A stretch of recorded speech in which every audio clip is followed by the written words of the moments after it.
What's up, everybody? It's your boy TGK back with another installment of Mavs in 10 Part 4. We're going to go over the last 10 games, and without wasting your time, let's get straight into it.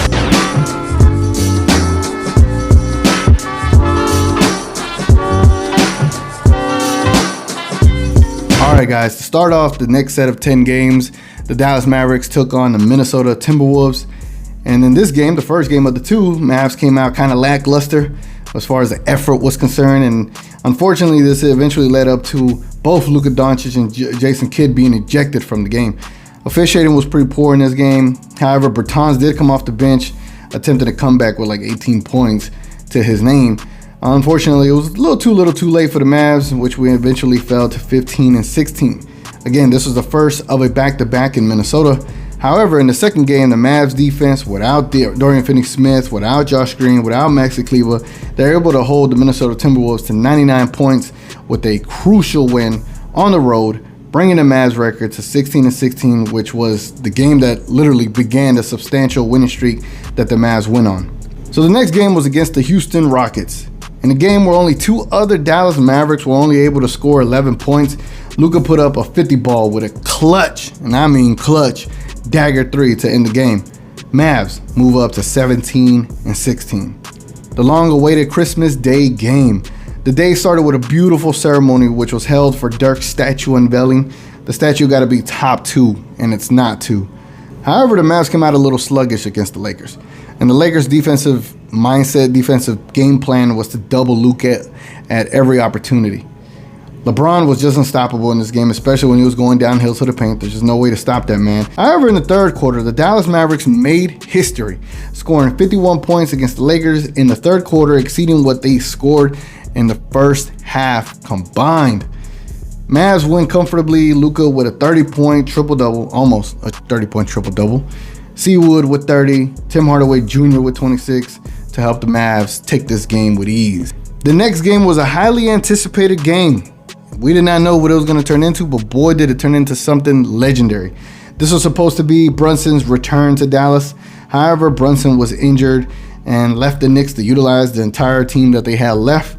In this game, the Mavs were outplayed for the first 47.5 minutes out of the 48 minutes that you have in the regulation.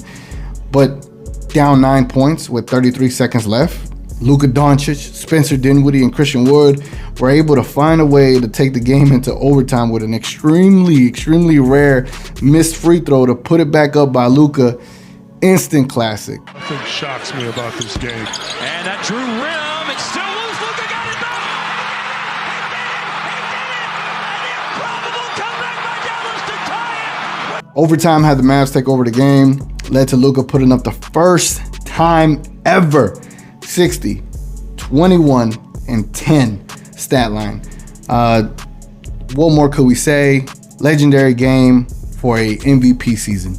The next 3 games, the Mavs take on the Rockets, the Spurs, and then the Rockets in that order. The only key notes to take away from these games is that Luka had to play at a playoff level just to ensure a win against the worst teams in the West. A cool caveat to this is the Spurs game, where Coach Pop has said his goal was to keep Luka under 50 points in a joking manner, obviously. On Saturday, can you hold them under 60? 50 is going to be our goal. 50. We're holding Luka under 50. Big headline. Quote. And Luka ended up scoring 51 points with a purposely missed free throw to run the clock out. And that purposely missed free throw, the ball came right back to him, ran the clock out, game over, they won. The Mavs were at a 7-game win streak at this time, leading into the matchup against the Boston Celtics. With 2 MVP candidates on the court at one time, primetime television, it had all the makings for a fireworks show between Luka and Tatum. What we got was a Mavs team who came out empty versus a juggernaut Celtics team. Before the fourth started, Jason Kidd intelligently waved the white flag and allowed for Luka to get some rest in the fourth quarter. However, we did get to see Jaden Hardy. We were able to see what he was capable of while Jason Tatum was stat padding in the fourth.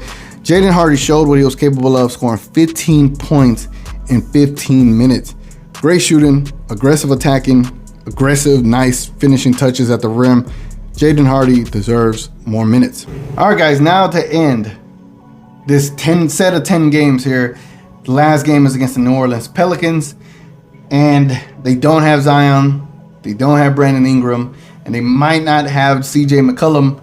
So before we even get into that part, the Dallas Mavericks need to win this game. And so to end it off, in the last 10 games, the Dallas Mavericks went 8-2 and have now improved their record to 23-17 and are within one game of the third seed. That is pretty remarkable for a team that started out so poorly in the first 30 games. We were 15-15 when we started this last set of 10. In the New Orleans Pelicans game, Luka went off with a 30-point triple-double, his 55th triple-double, and I think his 29th 30-point triple-double. Again, nothing short of amazing, but there was something that happened in that game. What happened in that game? Jaden Hardy got quite a bit of run. He got to play over 20 minutes, which is something that I've been kind of hoping for secretly. And he was able to give you 15 points. More specifically, he has a really, really natural way of going straight to the basket and being able to make hard layups. Pause on all the hards that I just said. But there was a play that he had taken Herb Jones one-on-one, took him straight to the basket, made a layup on him. That is extremely impressive for that rookie, and I hope he continues to develop, because now I have a new agenda talking about Christian Wood, Josh Green, Jaden Hardy, and Luka as our big four next year. Don't get me started. Don't get me started. All right, so looking forward, besides all the trade rumors that we got, I don't want to get into speculation in this video. I just really want to talk about the last 10 and looking forward to the next 10. So the next 10 that we got the Thunder literally tomorrow on a back-to-back. Then we have the Clippers, we have the Lakers, we have the Trailblazers, 2 back-to-backs in Portland, right back. I mean, that's crazy. So then after the 2 Portland games, we go back home to Dallas and we take on the Hawks, the Heat, the Clippers, the Wizards, and then your next installment of Mavs in 10 Part 5 will be in a game against the Phoenix Suns, after the game against the Phoenix Suns. So it's going to be really interesting this next set of 10 games. How do I see our record should go? I think we should be able to beat the Thunder. Seeing how the Clippers played against the Nuggets, we should be able to beat them. Definitely should be able to beat the Lakers. Trailblazers, I could see us splitting one, so we go 4-1 the next 5 games. The Hawks, we should beat. Hopefully we're back at full strength almost. 5-1 against the Heat. Maybe we lose, maybe we win. I'll give us an L just on that one.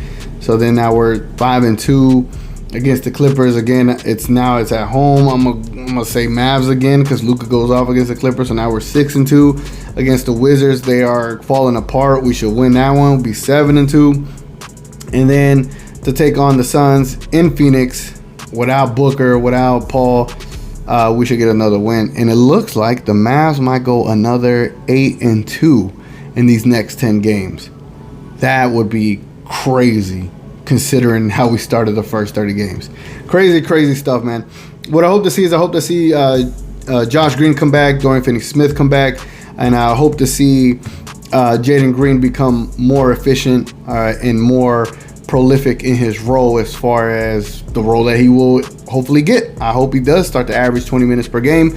We'll see if that could be a thing. But at a minimum, I hope he gets at least 10 minutes a game. Something. Develop the rookie, because you never know what he could become next year with Luka. Anyway, guys, it's been your boy TGK. Let me know if y'all enjoyed that. Look forward to doing part 5 of Mavs in 10. Until then, we out.